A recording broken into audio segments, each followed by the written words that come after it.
Welcome to Knockout Crypto. Thank you for following our channel. You can follow us on Twitter, YouTube, and Instagram. I want to go over our crypto trading 101 videos, the Fibonacci Retracement. These are beginning videos for people who might not know a lot about trading. Before we start with the video, like the video, subscribe in the bottom right hand corner. Please hit that subscribe button, subscribe to the channel and support, and also comment on the video, and I'll try to answer any questions when the video is done in the comments. Crypto Trading 101, the Fibonacci Retracements. The Fibonacci retracement sounds sophisticated, but what does it do? And does it work? Luckily for traders, Fibonacci retracements are far more than just a nifty word. In fact, it is the name of a tool used to predict potential support and resistance levels for price action. First, let's define what the so-called Fibonacci is so you have a better idea as to why it is a concept relevant to trading cryptocurrencies. Leonardo of Pisa, aka Fibonacci, was an 11th century mathematician responsible for introducing a unique sequence of numbers to the West, now known as the Fibonacci sequence. The sequence is 0, 1, 1, 2, 3, 5, 8, 13, 21, 34, 55, 89, 144, 233, 377, 610, 987, 1597, 2584. A pattern repeats to infinity. Each number in the sequence is derived from the sum of the preceding two numbers. Clever, right? Not only that, but each number is roughly 1.618 times greater than the number before it. This creates a value known as the golden ratio, or PHI, and has a fascinating relationship with nearly everything in nature. Take flowers, for example. The lily is arranged with 3 petals, buttercups with 5, and chicory with 21, daisies with 34, and so on. Interestingly, the numbers abide by the Fibonacci sequence, and each petal is evenly placed at a 0.618 per turn out of a 360-degree circle, allowing for optimal exposure to sunlight and other factors crucial to survival. Examples of the Fibonacci sequence in nature are seamlessly endless, and this expands to trading when it comes to analyzing price action. Specifically, a trader can derive levels in a trend that price is likely to respect by dividing a peak to trough or trough to peak distance by the golden ratio and other ratios in the sequence. Other important ratios include 0.382, which is any number in the sequence divided by the number 2 places to its right, and 0.236, found by dividing one of the numbers by the one 3 places to its right. As you'll come to notice, price reacts to these levels on a regular basis, which can provide a trader with optimal entry and exit points, just like it provides a flower with optimal structure to absorb sunlight.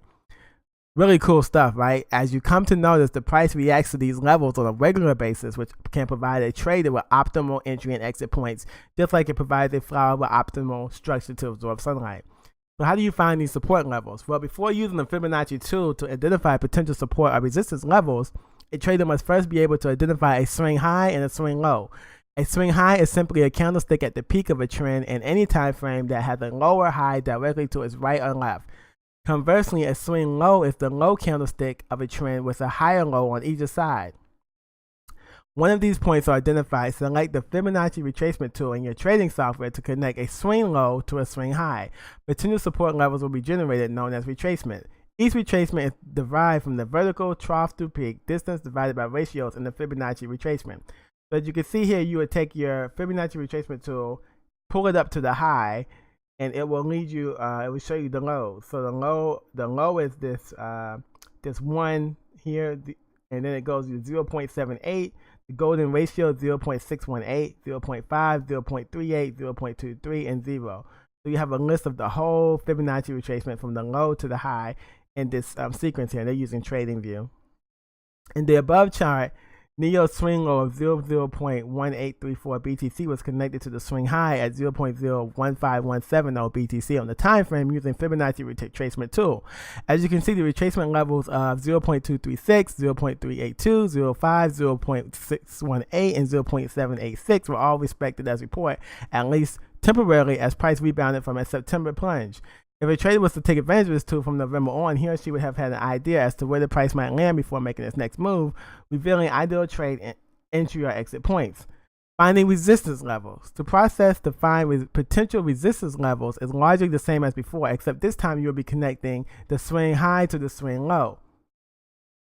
The retracements will again appear by dividing the distance from the peak to trough using ratios in the Fibonacci retracement sequence.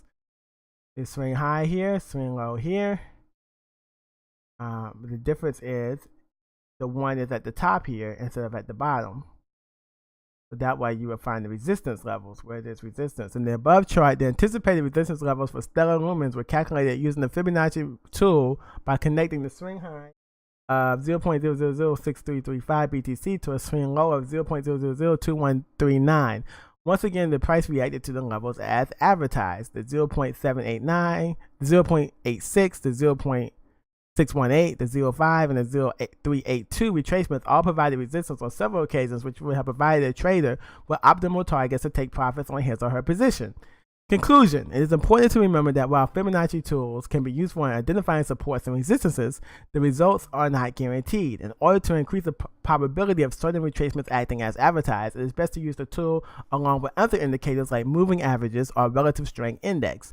For example, if a moving average is in the same location as the Fibonacci retracement, price is more likely to react to the level given there lie two support or resistance obstacles, which when combined are more powerful than one. If you went through the sequence calculating each ratio, you may have noticed 0.5 is not one of them yet. It appears that the level in the Fibonacci retracement tool is true. 0.5 is not a ratio in the Fibonacci retracement sequence, but it's included in the tool because it marks a 50% trend retracement, which price has a funny way of reacting to as support or resistance. So that's the conclusion of that article. I thought it was a very good article on just basically giving you some basics on the Fibonacci retracement tool, what it is and how to use it. And it's another tool you can use in your toolkit as an analyst when you're learning how to crypto trade or just trade in general. A lot of people just don't know how to trade. So using Fibonacci can help you determine certain things, and I think it's a useful tool. Like the video, comment on the video, share the video, and subscribe to the channel if you think this is useful. And then we're not the only video on YouTube on Fibonacci retracements. I'm sure there's better ones out there. You can look at those as well. We just want to give you an introduction to it, especially if you're starting out. So thank you for following Knockout Crypto. Like our channel, subscribe to the video. Thank you for your support. KnockoutCrypto.com. You can find us on Twitter, Instagram, and YouTube. Thank you.